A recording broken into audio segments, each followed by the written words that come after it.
السلام علیکم ورحمۃ اللہ وبرکاتہ۔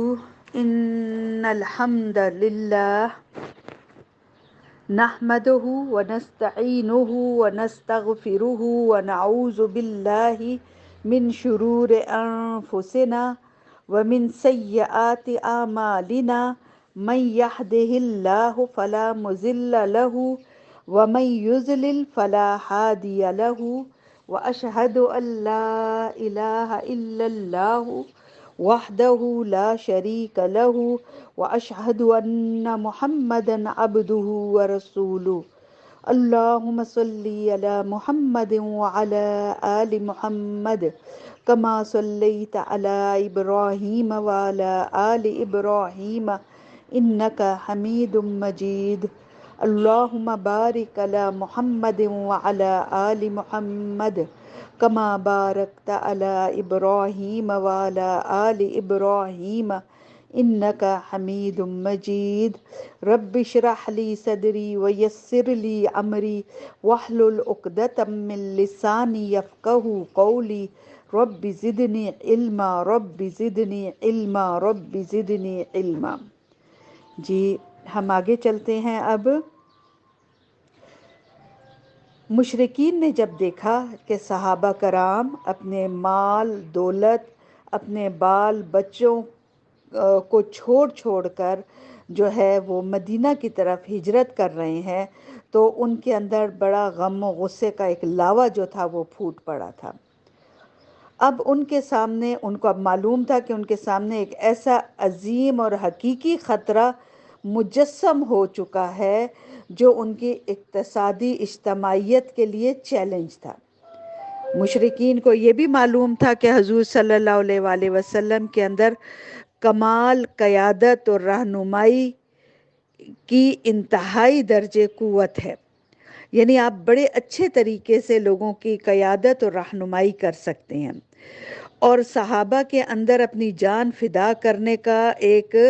جذبہ بھی پایا جاتا تھا۔ پھر ان کو یہ بھی پتا تھا کہ اگر یہ ہجرت کر کے مدینہ چلے گئے اور مدینہ ایک اسلامی ریاست بن گئی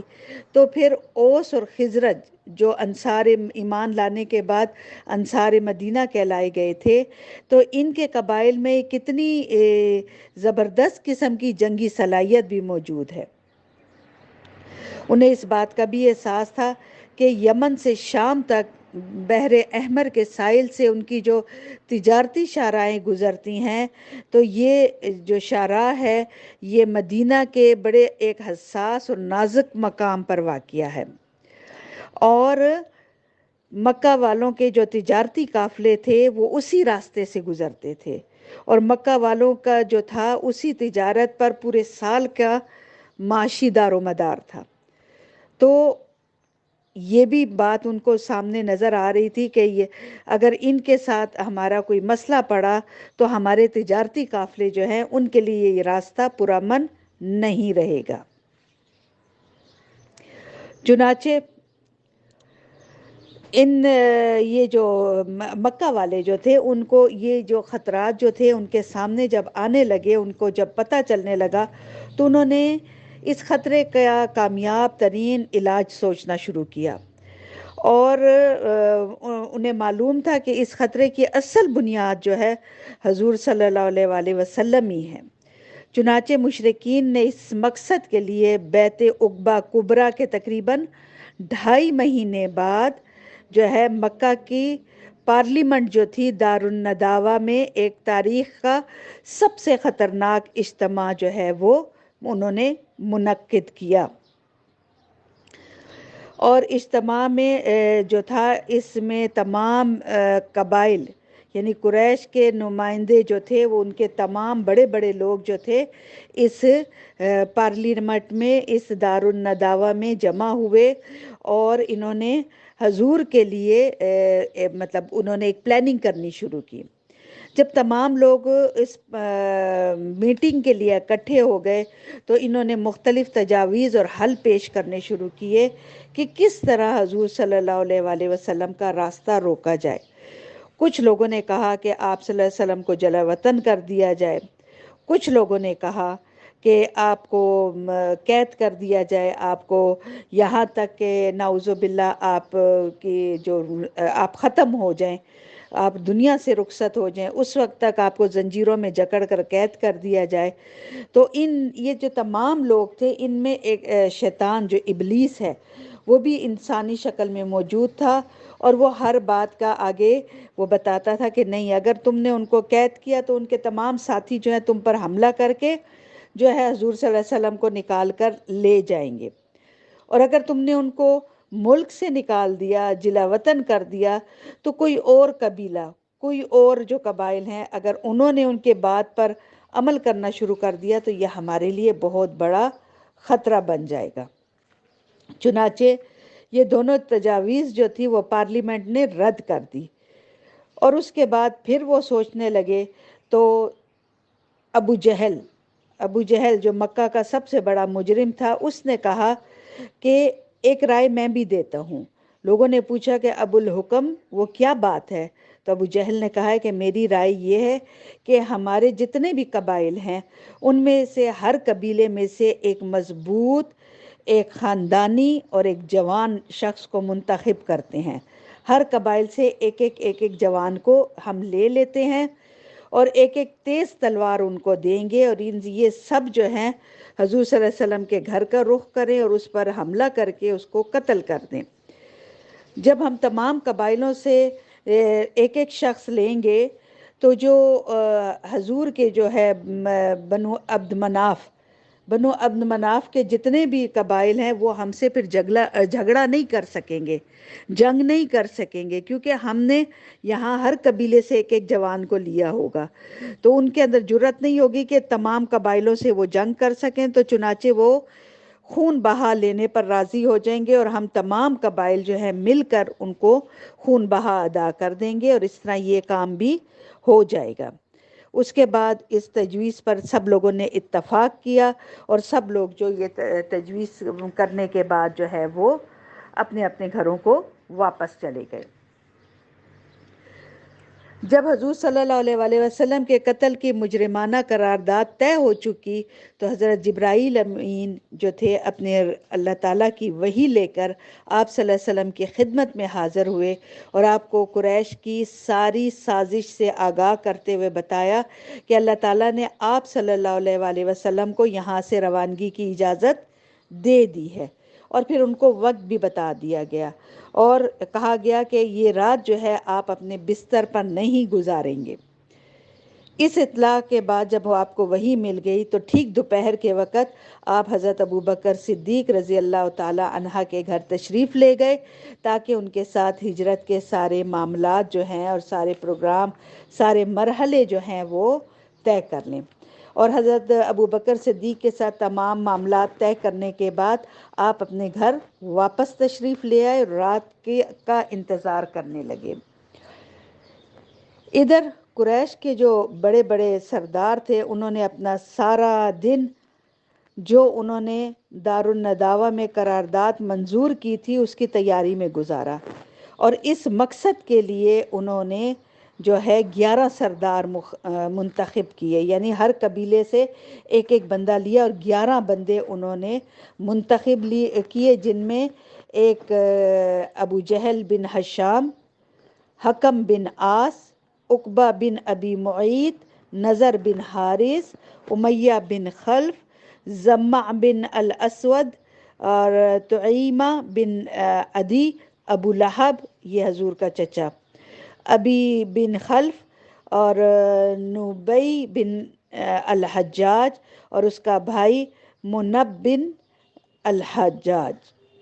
یہ تمام 10-11 لوگ تھے، اور یہ جو تھے ان کو منتخب کیا گیا، اور جب رات ذرا زیادہ گہری ہو گئی تو یہ لوگ گھات لگا کر حضور صلی اللہ علیہ وآلہ وسلم کے گھر کے دروازے کے ارد گرد بیٹھ گئے، اور انہوں نے کہا ہے کہ جب آپ سو جائیں گے تو آپ پر حملہ کر دیں گے۔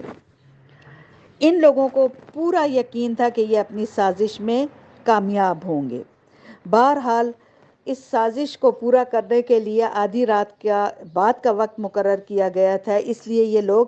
جاگ کر رات گزار رہے تھے اور وقت مقررہ کے منتظر بھی تھے، لیکن اللہ تعالیٰ اپنے کام پر غالب ہے، اس کے ہاتھوں میں آسمانوں اور زمینوں کی بادشاہت ہے، وہ جو چاہتا ہے کرتا ہے، جسے بچانا چاہتا ہے کوئی اس کا بال بیکا نہیں کر سکتا، اور جسے پکڑنا چاہتا ہے کوئی اس کو اس کی پکڑ سے بچا نہیں سکتا۔ اور چنانچہ اسی موقع پر اللہ تعالیٰ نے حضور صلی اللہ علیہ وسلم کو مخاطب کرتے ہوئے قرآن میں یہ آیت بیان کی کہ وَإِذْ يَمْكُرُ بِكَ الَّذِينَ وَإِذْ يَمْكُرُ بِكَ الَّذِينَ كَفَرُوا لِيُثْبِتُوكَ أَوْ يَقْتُلُوكَ أَوْ يُخْرِجُوكَ وَيَمْكُرُونَ وَيَمْكُرُ اللَّهُ وَاللَّهُ خَيْرُ الْمَاكِرِينَ۔ اور اے پیغمبر اس وقت کو یاد کرو جب کفار تمہارے خلاف سازشیں کر رہے تھے تاکہ تمہیں قید کر دیں یا قتل کر دیں یا تمہیں جلا وطن کر دیں، اور وہ لوگ اپنا داؤ چل رہے تھے اور اللہ بھی اپنی تدبیر کر رہا تھا، اور اللہ سب سے بہتر تدبیر کرنے والا ہے۔ چنانچہ قریش اپنے پلان کی انتہائی تیاری کے باوجود جو تھے وہ ناکامی سے دوچار ہوئے۔ چنانچہ اس موقع پر، اس نازک ترین موقع پر حضور صلی اللہ علیہ وآلہ وسلم نے حضرت علی رضی اللہ تعالیٰ عنہ سے فرمایا کہ تم میرے بستر پر لیٹ جاؤ اور یہ میری چادر اوڑھ کر سو رہو، تمہیں ان کے ہاتھوں کوئی نقصان نہیں پہنچے گا۔ اور حضور صلی اللہ علیہ وسلم جو تھے یہی چادر اوڑھ کر سویا کرتے تھے۔ اس کے بعد حضور صلی اللہ علیہ وآلہ وسلم نے حضرت علی کو اپنے بستر پر سلا دیا اور آپ گھر سے باہر تشریف لے آئے اور مشرکین کی صفیں کے بیچ میں سے گزرتے ہوئے آپ گزر گئے، اور آپ نے ہاتھ میں ایک مٹھی ایک مٹی کی اٹھائی اور ان کی طرف اچھال دی، ان کے سروں پر ڈال دی، ٹھیک ہے؟ اور اللہ تعالیٰ نے ان مشرکین کی نظروں کے آگے، نگاہوں کے آگے پردہ ڈال دیا، وہ آپ کو اپنے درمیان سے گزرتے ہوئے دیکھ ہی نہیں سک رہے تھے۔ تو آپ جو تھے حضرت ابو بکر کے ساتھ جو تھے آپ ان کے درمیان سے ہوتے ہوئے نکل گئے۔ ادھر جو محاصرین جو تھے، ادھر جو انتظار کر رہے تھے کہ رات ہو اور ہم نعوذ باللہ آپ کو قتل کریں، تو وہ اپنے بیٹھے ہوئے تھے کہ ان کے پاس ایک شخص گزرا اور اس نے کہا کہ تم حضور صلی اللہ علیہ وسلم کے دروازے پر بیٹھ کر کیا کر رہے ہو، کس چیز کا انتظار کر رہے ہو؟ تو انہوں نے کہا کہ ہم حضور صلی اللہ علیہ وسلم کا کر رہے ہیں کہ وہ سو جائیں اور ہم ان کو قتل کر دے۔ تو اس شخص نے کہا کہ تم لوگ ناکام ہو گئے ہو، اللہ کی قسم حضور صلی اللہ علیہ وسلم تو آپ لوگوں کے درمیان میں سے آپ کے سروں پر مٹی ڈالتے ہوئے گزر گئے۔ اس کے بعد ان لوگوں نے اس شخص کی بات پر بھی اعتبار نہیں کیا اور دروازے کی در سے جھانک کر دیکھا تو حضرت علی رضی اللہ تعالیٰ عنہ نظر آئے، اور وہ جو سوئے ہوئے تھے حضور کے بستر پر، تو وہ سمجھے کہ حضور صلی اللہ علیہ وسلم سوئے ہوئے ہیں، تو انہوں نے اس شخص کی بات پر توجہ نہیں دی اور وہاں صبح تک بیٹھے رہے۔ یہ بھی اللہ کی حکمت تھی۔ صبح ہوئی تو حضرت علی جب اٹھے بستر سے تو مشرکین کے ہاتھوں کے طوطے اڑ گئے۔ انہوں نے کہا کہ حضور صلی اللہ علیہ وسلم کہاں ہیں؟ تو حضرت علی نے کہا مجھے تو نہیں پتا کہ وہ کہاں ہیں۔ اور اس کے بعد جب ان کو پتہ چلا کہ حضور تو ان کے ہاتھ سے نکل گئے ہیں تو ان کو بہت زیادہ غصہ آیا، اور وہ جو تھے وہ آپ کو، حضرت علی کو کھینچتے ہوئے گھسیٹتے ہوئے خانہ کعبہ لے کر گئے اور آپ سے پوچھ گچھ کرتے رہے اور بہت آپ پر زیادتی کی، لیکن آپ نے جب ان کو ان کا پتہ نہ بتایا تو انہوں نے آپ کو چھوڑ دیا، اور آپ حضور صلی اللہ علیہ وسلم کی تلاش میں یہ سارے جو لوگ تھے یہ لگ گئے کہ کسی طرح سے اب ہم ان کو پکڑیں کہ وہ کدھر کو گئے ہیں۔ ادھر حضرت ابو بکر کے ساتھ حضور صلی اللہ علیہ وسلم جو تھے وہ مدینہ کی طرف جانے والا جو راستہ تھا اس کو چھوڑ کر اس کے اپوزٹ راستہ انہوں نے اختیار کیا، اور اس کے بعد وہ راستہ طے کرتے ہوئے آپ جو تھے وہ غار ثور تک جا پہنچے۔ غار کے پاس پہنچ کر حضرت ابو بکر صدیق نے کہا کہ آپ ابھی غار میں داخل نہ ہوں، پہلے میں داخل ہو کر دیکھ لیتا ہوں، اگر اس میں کوئی چیز ہوئی تو آپ کے بجائے مطلب میں اس کو میرے سے اس کا سامنا ہو۔ چنانچہ حضرت ابوبکر رضی اللہ تعالی عنہ اس غار کے اندر گئے، غار کو صاف کیا، ایک جانب چند سوراخ تھے جنہیں آپ نے اپنا تہبند پھاڑ کر اس سوراخوں کو بند کیا، دو سوراخ جو تھے وہ باقی بچ رہے تھے، یعنی اس کے لیے کوئی کپڑا نہیں تھا کہ اس میں وہ بند کر دیتے، اور حضرت ابوبکر صدیق نے ان دونوں پر اپنے پاؤں رکھ دیے۔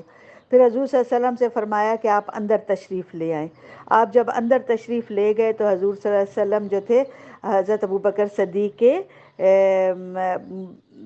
گود میں سر رکھ کر سو گئے۔ ادھر جن دو غار جو کھلے ہوئے نظر آ رہے تھے، جن کے آگے حضرت ابوبکر صدیق نے پاؤں رکھا ہوا تھا، تو اس میں سے کسی چیز نے اس کو ڈس لیا، اور وہ اس ڈر سے نہ ہلے کہ حضور صلی اللہ علیہ وسلم کہیں جاگ نہ جائیں، کیونکہ اتنا لمبا سفر کر کے وہ آئے تھے۔ لیکن ظاہر تکلیف کی شدت تھی تو ان کی آنکھوں سے آنسو جاری ہو گئے، اور جو حضور صلی اللہ علیہ وسلم کے چہرے پر ٹپک پڑے اور آپ کی آنکھ کھل گئی۔ تو آپ نے فرمایا ابو بکر تمہیں کیا ہوا ہے؟ تو حضرت ابو بکر صدیق نے کہا کہ مجھے کسی چیز نے ڈس لیا ہے۔ حضور صلی اللہ علیہ وآلہ وسلم نے اس پر اپنا لعاب دہن لگایا، اس کے بعد جو ہے وہ حضرت ابو بکر صدیق سے وہ تکلیف جاتی رہی، اور یہ دونوں حضرات نے 3 راتیں یعنی جمعہ، ہفتہ اور اتوار کی راتیں اسی غار میں چھپ کر گزاری۔ اسی دوران حضرت ابو بکر رضی اللہ تعالی عنہ کے صاحبزادے عبداللہ بھی یہیں رات گزارتے تھے۔ حضرت عائشہ رضی اللہ تعالی عنہ کا بیان ہے کہ وہ بڑے عقل مند اور گہری سوجھ بوجھ کے مالک تھے، تو وہ صبح کی تاریکی میں ان دونوں کے پاس چلے جاتے اور مکہ میں قریش کے ساتھ اور صبح مطلب سحر کی تاریکی میں ان کے پاس واپس آ جاتے مکہ، یعنی ان کو رات ان کے پاس گزارتے اور صبح واپس آ جاتے، اور مکہ میں قریش کے ساتھ اس طرح گھل مل کے رہتے کہ جیسے انہوں نے وہ دن رات یہیں رہ رہے ہیں۔ تو اور پھر آپ لوگوں کے خلاف کوئی بھی پلاننگ سنتے، جو بھی سازش ہوتی تو اس کو یاد رکھتے اور پھر وہ خبر جا کے آپ تک پہنچا دیتے۔ ادھر حضرت ابو بکر رضی اللہ تعالیٰ عنہ کے غلام عامر بن فہیرہ بکریاں چراتے رہتے تھے۔ جب رات کا اچھا خاصا حصہ گزر جاتا تو بکریاں لے کر ان کے پاس پہنچ جاتے، اور حضرت ابو بکر صدیق اور حضور صلی اللہ علیہ وسلم ان بکریوں سے دودھ دو کے پی لیتے، اور پھر صبح تڑکے ہی جو ان کا غلام تھا وہ بکریوں کو آپ کے پاس سے ہانک کر چل دیتا۔ تو یہ 3 دن تک یہ معاملات ہوتے رہے تھے۔ ادھر قریش کا یہ حال تھا کہ جب قتل کے منصوبے کی رات گزر گئی اور صبح یقینی طور پر معلوم ہو گیا کہ حضور صلی اللہ علیہ وسلم ان کے ہاتھ سے نکل چکے ہیں، تو گویا ان پر جنون طاری ہو گیا۔ جیسے کہ میں نے آپ کو بتایا کہ وہ حضرت علی کو گھسیٹتے ہوئے خانہ کعبہ تک لے گئے اور ان کو اپنے زیر حراست رکھا کہ کسی طرح سے کوئی خبر ان سے مل جائے، اور پھر جب وہ حضرت علی سے کچھ حاصل نہ ہوا تو پھر وہ حضرت ابو بکر صدیق کے گھر آئے اور دروازہ کھٹکھٹایا، تو حضرت اسماء بنت ابی بکر یعنی حضرت ابو بکر کی بیٹی آئیں، ان سے پوچھا کہ تمہارے والد کہاں ہیں؟ تو انہوں نے کہا مجھے نہیں معلوم۔ تو اس پر ابو جہل نے ایک زوردار تھپڑ ان کے چہرے پر لگایا، جس سے ان کے کان جو تھا وہ کٹ گیا اور ان کی بالی جو تھی کان میں سے وہ گر گئی۔ اس کے بعد قریش نے ایک ہنگامی اجلاس طلب کیا اور ان دونوں کو گرفتار کرنے کے لیے انہوں نے تمام ممکنہ وسائل جو تھے وہ کام میں لائے۔ چنانچہ مکہ سے نکلنے والے تمام راستوں پر، چاہے وہ کسی بھی سمت جا رہے ہوں، کڑا پیرا بٹھا دیا گیا، اور پھر اس ہر طرف اعلان کر دیا گیا کہ جو حضور صلی اللہ علیہ وسلم اور حضرت ابو بکر صدیق کو زندہ یا مردہ لے کر آئے گا تو ہر ایک کے بدلے انہیں 100 اونٹوں کا انعام دیا جائے گا۔ اس اعلان کے نتیجے میں جتنے لوگ تھے، چاہے وہ سوار تھے کہ پیدل تھے، چاہے وہ قدموں کے نشان کے ماہر کھوجی تھے جو قدموں کے نشان سے پہچان لیتے ہیں کہ کون کس طرف گیا ہے، وہ تمام لوگ جو تھے وہ پہاڑوں وادیوں میں بکھر گئے آپ کو اور حضرت ابو بکر صدیق کو ڈھونڈنے کے لیے، لیکن کوئی نتیجہ ان کو حاصل نہیں ہوا۔ تلاش کرنے والے ایک موقع پر تو ایسا بھی ہوا کہ غار کے بالکل دہانے تک بھی جا پہنچے، لیکن اللہ تعالیٰ کا یہ ایک معجزہ تھا جو اگر وہ ذرا سا جھک کر دیکھ لیتے تو آپ کو ان لوگوں کو حضرت ابو بکر اور حضور صلی اللہ علیہ وسلم نظر آ جاتے، کیونکہ حضرت ابو بکر صدیق اور حضور صلی اللہ علیہ وسلم ان کے قدموں کو دیکھ رہے تھے، ان کے پاؤں ان کو نظر آ رہے تھے، تو وہ بڑے مطلب اتنے قریب تک پہنچ گئے تھے، لیکن اللہ تعالیٰ کی مدد تھی ان کو کہ کوئی بھی جھک کر آپ لوگوں کو نہ دیکھ پایا، اور وہ جو تھے اللہ نے ان کو بچا لیا۔ جب مکہ والے نے خوب تلاش کیا، خوب تگ و دو کی 3 روز تک، اور اس کے بعد جب ان کو نہیں ملا کہ یہ تو ہاتھ سے نکل گئے ہیں، تو اب جو تھا حضرت ابو بکر صدیق نے اور حضور صلی اللہ علیہ وسلم نے مکہ سے نکلنے کا ارادہ کیا اور مدینہ کی طرف ہجرت کرنے کا پلان بنا لیا تھا پہلے سے، تو اب وہ اس کو عملی جامہ پہنانے لگے تھے۔ تو عبداللہ بن عریقت سے جو ایک یہ وہ شخص تھا جو راستوں کا ماہر تھا، صحرائی اور بیابانی راستوں کا ماہر تھا، اور حضرت ابو بکر نے پہلے ہی اس سے اجرت طے کی ہوئی تھی کہ وہ ان کو مدینے پہنچائے گا، تو اس شخص کو جو ہے وہ شخص جو تھا، جو حضرت ابو بکر صدیق نے اس کو اپنے 2 جو اونٹ تھے، 2 سواریاں جو تھیں وہ بھی ان کو دی ہوئی تھی اسی شخص کو کہ وہ اپنے پاس رکھے، اور 3 دن کا بعد جو ہے اس کو بتایا تھا کہ فلانے غار سور کے پاس تم نے آ جانا ہے۔ یہ جو شخص تھا جو راستے کا ماہر تھا، یہ حضور کے مذہب پہ نہیں تھا، وہ اپنے مشرکین کے ہی مذہب پر تھا، لیکن ایک قابل اعتبار شخص تھا۔ چنانچہ وہ وقت مقررہ پر سواریاں لے کر آ گیا، اور حضرت ابو بکر نے سب سے اچھی جو سواری تھی وہ حضور صلی اللہ علیہ وسلم کو دی، اور ادھر حضرت اسما بنت ابی بکر رضی اللہ تعالی عنہ بھی راستے کے لیے زیادہ سفر لے کر حاضر ہوئیں، لیکن ان کے پاس کچھ لٹکانے کے لیے نہیں تھا کہ یہ جو سامان ہے کھانے پینے کا یا پانی کا جو بھی ہے وہ کس چیز سے باندھے۔ جب روانگی کا وقت آیا اور حضرت اسما نے وہ جو کھانا پینا جو توشہ تھا وہ لٹکانا چاہا کہ ان سواریوں کے ساتھ لٹکا دوں، تو دیکھا کہ باندھنے کے لیے کوئی چیز نہیں ہے، تو انہوں نے اپنی کمر سے ایک کپڑا جو جسے کمر بند کہا جاتا ہے وہ انہوں نے کھولا اور اس کو 2 حصوں میں پھاڑا، اور ایک کے ساتھ وہ کھانے پینے کا سامان لٹکایا اور دوسرے کے ساتھ اپنے کمر سے دوسرے حصے کو کمر سے ہی اپنے باندھ لیا۔ اس وجہ سے ان کا لقب ذات الناطقین پڑ گیا، ٹھیک ہے، ان کا لقب جو ہے وہ یہ پڑ گیا، ذات الناطقین۔ اس کے بعد حضور صلی اللہ علیہ وسلم اور حضرت ابو بکر صدیق رضی اللہ تعالی عنہ نے کوچ فرمایا، اور جو عامر بن فہیرہ رضی اللہ تعالی عنہ بھی ساتھ میں تھے، اور راستے جو بتانے کا جو تھا، راستے کے جو ماہر تھا عبداللہ بن عریقت، اس نے ساحل سمندر کا راستہ اختیار کیا، اور پھر ایک ایسے راستے پر پہنچ گئے کہ جہاں عام لوگ جو تھے وہ کم آیا جایا کرتے تھے، بہت کم لوگوں کا وہاں گزر ہوتا تھا۔ راستے میں کچھ واقعات بھی حضور صلی اللہ علیہ وآلہ وسلم کو پیش آئے، جیسے کہ ایک واقعہ یہ بھی تھا حضور صلی اللہ علیہ وآلہ وسلم کا کہ آپ دن کو مطلب دن رات بھر اور دن دوپہر تک چلتے رہتے تھے، اور جب ٹھیک دوپہر کا وقت ہو جاتا تو کوئی بھی چٹان ہمیں دکھائی پڑتی تو اس کے سائے میں ہم رک جاتے، اور وہیں حضرت ابو بکر جو ہے اپنے ہاتھ سے حضور صلی اللہ علیہ وسلم کے لیے سونے کی کوئی جگہ بچھا دیتے، برابر کرتے، اور اس پر کوئی بھی چادر یا کوئی بھی پوستین بچھا کر آپ کو کہتے کہ آپ صلی اللہ علیہ وسلم کو کہ آپ یہاں آپ آرام کر دیں، اور آپ خود ابو بکر صدیق جو تھے وہ حضور صلی اللہ علیہ وسلم کے جو ہے حفاظت کیا کرتے تھے۔ تو کہتے ہیں کہ اسی طرح ایک دفعہ آپ سوئے ہوئے تھے کہ ایک بکریاں چرانے والا جو تھا وہ آیا، اور اس کو ہم نے پوچھا اس سے کہ تم کس کے آدمی ہو؟ تو اس نے کہا میں مکہ یا مدینہ کے کسی، اس نے اپنے آدمی کا ذکر کیا۔ تو انہوں نے پوچھا کہ تمہارے پاس بکری میں کچھ دودھ ہے؟ اس نے کہا ہاں ہے دودھ۔ تو کہتے ہیں کہ اس سے ہم لوگوں نے دودھ لیا، اور دودھ لے کر پھر ہم نے اس سے پیا، اور آپ جب بیدار ہوئے تو آپ کے لیے بھی حضرت ابوبکر صدیق نے وہ دودھ جو تھا وہ رکھا، اور اس کو ٹھنڈا کیا، اور ٹھنڈا کرنے کے بعد آپ کو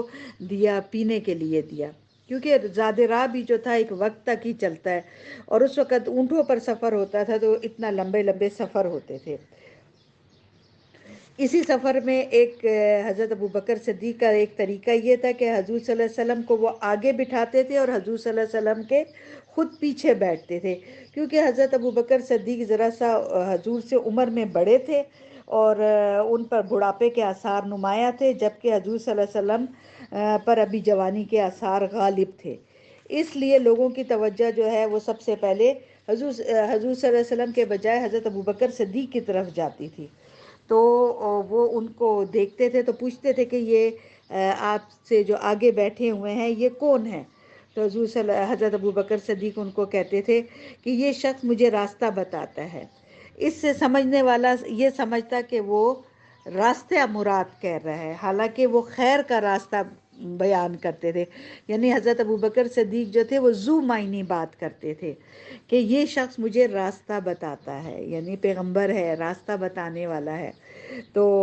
اگلا یہ سمجھتا کہ شاید یہ اس راستے کی بات کر رہے ہیں۔ اسی سفر میں کہتے ہیں کہ آپ صلی اللہ علیہ وسلم کا گزر جو تھا معبد خزائیہ کے خیمے سے ہوا۔ یہ ایک بڑی مضبوط خاتون تھی، اور یہ ہر آنے جانے والے کو کھانا پینے کو دیتی رہتی تھیں۔ تو جب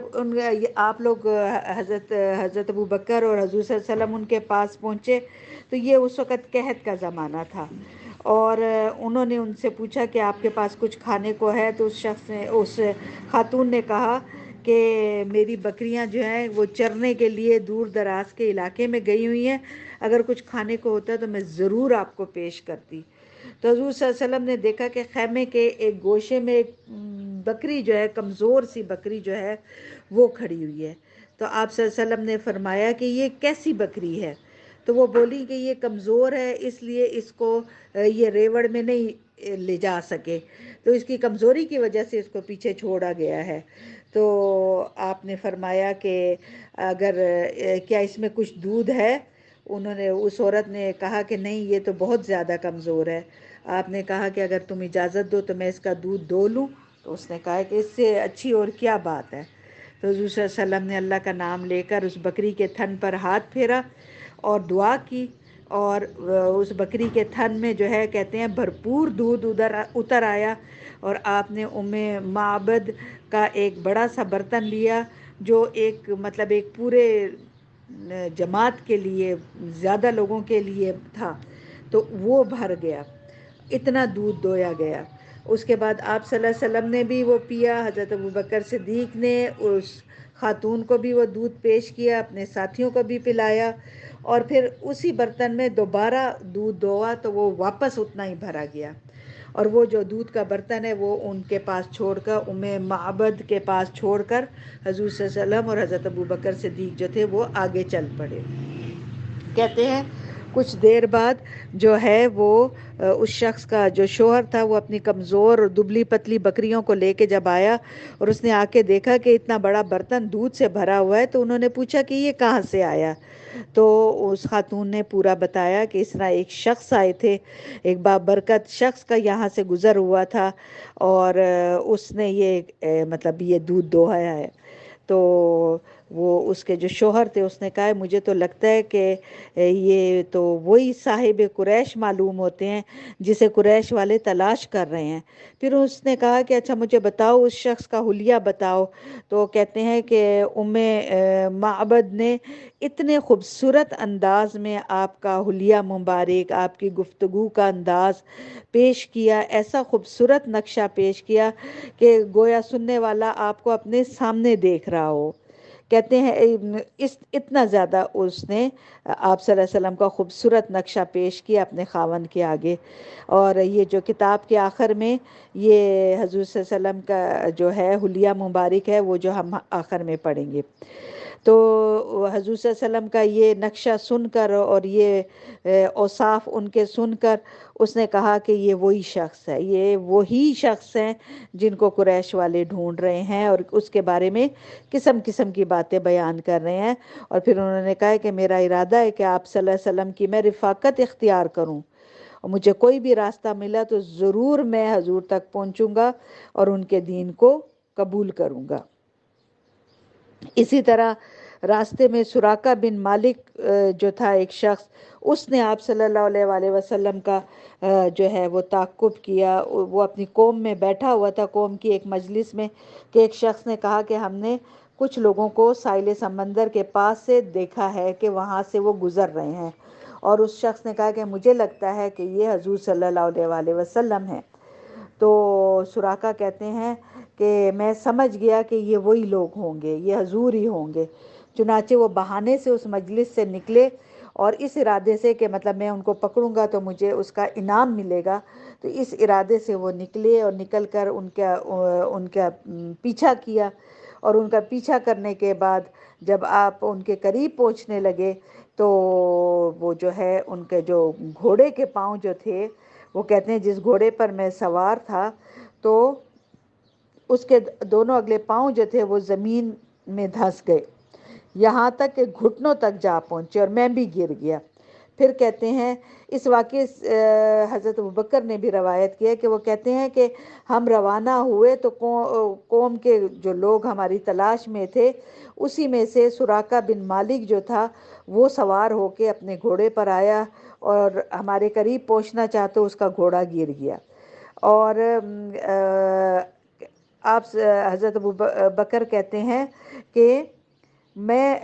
جو تھا مجھے اس چیز کی بڑی پریشانی تھی، اور میں بہت پریشان تھا کہ یہ تو ہمارے قریب پہنچ جائے گا اور یہ تو ہمیں پکڑ لے گا. تو کہتے ہیں کہ حضور صلی اللہ علیہ وسلم جو تھے وہ بالکل مطمئن بیٹھے ہوئے تھے گھوڑے پر، اپنی جو بھی سواری تھی اونٹ پر مطمئن بیٹھے ہوئے تھے. اور کہتے ہیں پھر وہ سراقہ بن مالک اٹھا اور پھر ان کی طرف پہنچا اور اپنا تیر نکالا کہ میں ان پر حملہ کروں، لیکن کہتے ہیں کہ پھر جو ہے وہ گرا، اس کے ہاتھ جو تھے وہ شل ہو گئے، اس کے ہاتھ جو تھے وہ بالکل ایسے ہو گئے کہ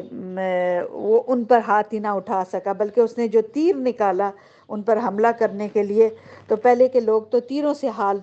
معلوم کرتے تھے، قسمت کا حال. تو کہتے ہیں میں نے جو تیر نکالا تو اس میں وہی تیر نکلا جو مجھے ناپسند تھا. تو کہتے ہیں 2-3 دفعہ اس طرح کے حالات ہوئے تو آخر میں نے سمجھ لیا کہ یہ جو ہے یہ کوئی بڑی ہستی ہیں. تو اس کے بعد انہوں نے وہ سراقہ بن مالک نے حضور صلی اللہ علیہ وسلم کو آواز دی، اور آواز دینے کے بعد آپ ان کے پاس پہنچے اور ان کو سارا مطلب کھانے پینے کا سامان کی پیشکش کی، مگر ان لوگوں نے اس سے کوئی سامان نہ لیا. اور اس نے کہا کہ آپ مجھے حکم دے کہ میں کیا کروں. تو حضور صلی اللہ علیہ وسلم نے صرف اتنا کہا کہ تم ہمارے معاملے میں رازداری برتنا، یعنی یہ بتانا مت کسی کو. تو اس کے بعد سراقہ بن مالک نے کہا کہ آپ مجھے پروانہ امن لکھ کر دیں. تو حضور صلی اللہ علیہ وسلم نے چمڑے کے ایک ٹکڑے پر اس کو لکھ کر حوالے کر دیا، سراقہ بن مالک کو حوالے کر دیا، اور حضور صلی اللہ علیہ وسلم جو تھے وہ آگے بڑھ گئے. اچھا جی، کہتے ہیں سراقہ بن مالک جب واپس اپنے لوگوں میں گیا تو اس نے کہا کہ میں جو حضور صلی اللہ علیہ وسلم کی تلاش میں، سب طرف یہ اعلان پھیل گیا تھا، تو جو ان کی تلاش میں تھے تو ان کو جا کے اس نے کہا کہ نہیں، میں جا کے کھوج لگا کے آیا ہوں، وہ لوگ وہ نہیں ہیں جن کو تم تلاش کر رہے ہو، یہ وہ لوگ نہیں ہیں. اور وہی بات کہ دن کے شروع میں یہ شخص آیا تو حضور کو پکڑنے کے ارادے سے آیا، اور دن کے آخر میں وہ انہی کا پاسبان بن گیا. اور اسی طرح راستے میں حضور صلی اللہ علیہ وسلم کو جو ہے بریدہ اسلمی ملے۔ یہ اپنی قوم کے ایک سردار تھے، اور قریش نے جس زبردست انعام کا اعلان رکھا تھا، اسی کی لالچ میں یہ بھی حضور صلی اللہ علیہ وسلم کی تلاش میں نکلے تھے۔ لیکن جب حضور صلی اللہ علیہ وسلم سے ان کا سامنا ہوا، ان سے بات چیت ہوئی، تو اپنی قوم کے 70 آدمیوں سمیت وہیں مسلمان ہو گئے۔ اور مسلمان ہو گئے۔ راستے میں کہتے ہیں کہ ان کو حضرت زبیر بن عوام رضی اللہ تعالی عنہ بھی ملے۔ یہ مسلمانوں کے ایک تجارت پیشہ گروہ کے ساتھ ملک شام سے واپس آ رہے تھے، اور انہوں نے حضور صلی اللہ علیہ وسلم کو کچھ کپڑے بھی پیش کیے، اور یہ ان کے ساتھ یہ راستے میں واقعات پیش آئے تھے۔ اگلی دفعہ ہم پڑھیں گے کہ حضور صلی اللہ علیہ وآلہ وسلم جو تھے، جب قباء میں تشریف لائے تو کیا حالات ہوئے ان کے ساتھ۔ ہمارا آج کا لیکچر اتنا ہی تھا۔ انشاءاللہ اگلی دفعہ جو ہے ہم مدینے کے بارے میں سب پڑھیں گے۔ مکی دور جو تھا وہ جو ہے وہ پورا ہو جائے گا، اور مدینے کا دور جو ہے، مدنی دور جو ہے وہ پھر شروع ہوگا۔ پھر اس میں ہم دیکھیں گے کہ حضور صلی اللہ علیہ وسلم کو کیا کیا رکاوٹیں پیش آئی تھیں۔ ٹھیک ہے، چلے جی، ہمارا آج کا سبق اتنا ہی تھا۔ انشاءاللہ اگلی دفعہ ہم اور سبق لیں گے، اور لیکچر سنیں گے، اور دیکھیں گے کہ حضور کے ساتھ مدینہ میں کیا کیا واقعات پیش آئے۔ ٹھیک ہے، چلے جی، اللہ حافظ، السلام علیکم ورحمۃ اللہ وبرکاتہ۔